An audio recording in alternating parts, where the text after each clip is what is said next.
Good day, everyone. So, my name is Maria Elisa Tudtud, and I'm here to discuss about the statement of comprehensive income. So, what is a statement of comprehensive income? So, statement of comprehensive income is a financial statement showing a company's revenues and then expenses and profits over a period of time. Its purpose is to help stakeholders understand the company's financial performance. So income statement, it is a formal statement showing the financial performance of profit or loss of an entity for a period of time. Financial performance is also known as results of operation. In comprehensive income, it is the exchange of equity during a period resulting from transaction and other events other than changes resulting from transactions with owners in their capacity as owners. So we have the components of comprehensive income, which defined as profit or loss. It is a total income less expenses, excluding components of other comprehensive income. And the other one is the other comprehensive income. It comprises items of income and expense, including reclassification, adjustment that are not recognized in profit or loss as required or permitted by VFRS. So, meron po tayong paraan sa paggawa ng statement of comprehensive income. So, number 1 is the two-statement approach. It presents a traditional income statement first, followed by a separate statement of a comprehensive income and adds or subtracts the other comprehensive income items to get total comprehensive income. So, nag-ready din po ako dito ng example ng two-statement approach. The first is yung pangalan po ni company. So, kailangan po na stated po yan sa statement, and then kung ano nga po yung statement. Example nga po niyan yung income statement, and then so wag din po natin kakalimutan na lagyan ng period. Like for the year ended December 30 to 2025. So nandyan din po yung income ni ABC company, and then yung mga expenses po niya to get the net income. So, sa baba po naman nun, makikita rin po natin yung pangalawang statement, which is the statement of comprehensive income. So, ganun din po yung gagawin natin. Lagyan din po natin ng company name, and then kung ano po yung pangalan ng statement, and then kung ano po yung period po niya. So, nakapalo po doon yung the net income po. So, minus or plus the other comprehensive income. So, total po nun is yung comprehensive income. So, isang paraan pa po ng paggawa ng comprehensive income is a single statement approach. This is the combined statement showing the components of profit or loss and components of other comprehensive income in a single statement of comprehensive income. So, nag-ready rin po ako ng example. So, tulad po nung nauna, kailangan ilagay din po natin kung ano yung company, and then kung ano yung statement, and kung ano yung period. So, dahil nga po ito ay statement, makikita po natin, income statement. So, makikita po natin dito yung income, less expenses, less expenses. So, total will be the net income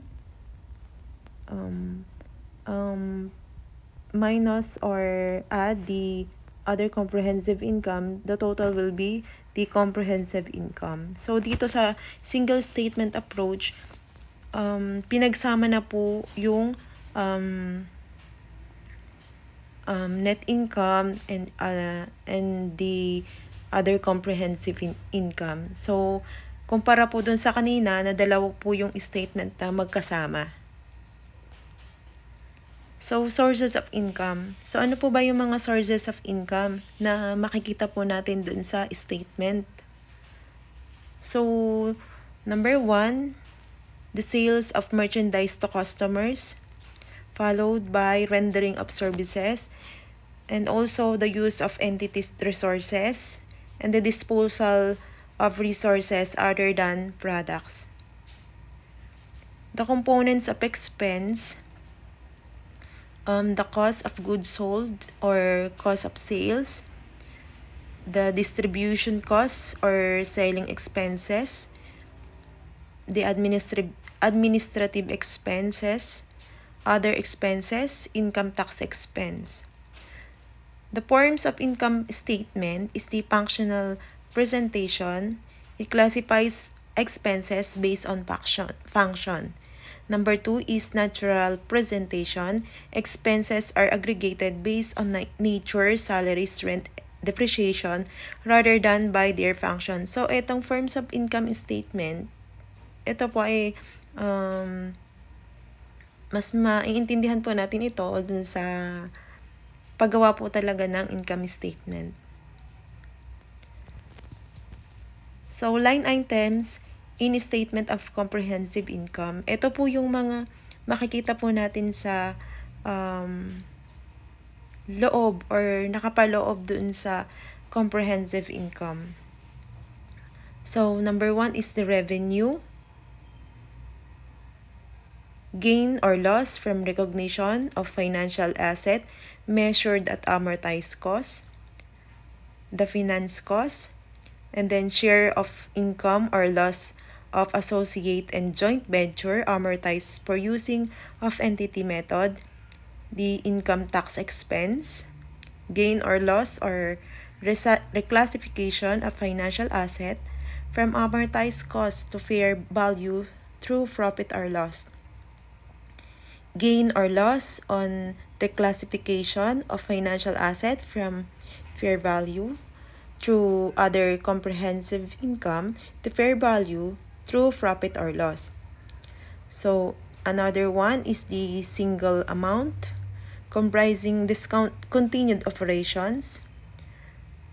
The next one is profit or loss for the period, and the other comprehensive income and the comprehensive income for the period. So, disclosure on the case of investment. Number 1 is profit or loss attributable to non-controlling interest and owners of the parent. The second one is the total comprehensive income attributable to non-controlling interest and owners of the parent. So, nag-ready rin po ako ng problem para po mas magkaroon po tayo ng guide. So, Maria's Sari-Sari Store for the year ended December 31 to 2024.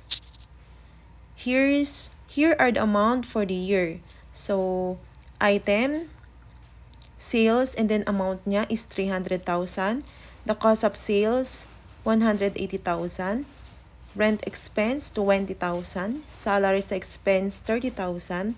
Utilities expense, 10,000. Interest expense, 5,000. The income tax expense, 8,000. And the other comprehensive income, unrealized gain on investment is 4,000. So, required po niya, prepare a basic statement of comprehensive income for the year ended December 31 to 2024. So, lagyan po natin ito ng solution. So, nag-ready din po ako dito ng solution. Number 1, so kailangan po nating i-compute muna yung gross profit. Sales na 300,000 minus the cost of sales. So, na 180,000. The answer is 120,000. So, yun po yung gross profit. And then number 2, we have to compute the total operating expenses. So, rent expense na may 20,000 plus the salaries expense na 30,000 plus the utilities expense na 10,000 is equal to 60,000. So, yun po yung operating expenses. And then, let's compute the operating income. So, gross profit po niya na na-compute po natin kanina ay 120,000 minus the total operating expense na 60,000. So, is equal to 60,000. So, it should be the operating income. So, the next one, we have to compute the income before tax. So, the operating income is 60,000 minus the interest expense na given dun po sa problem.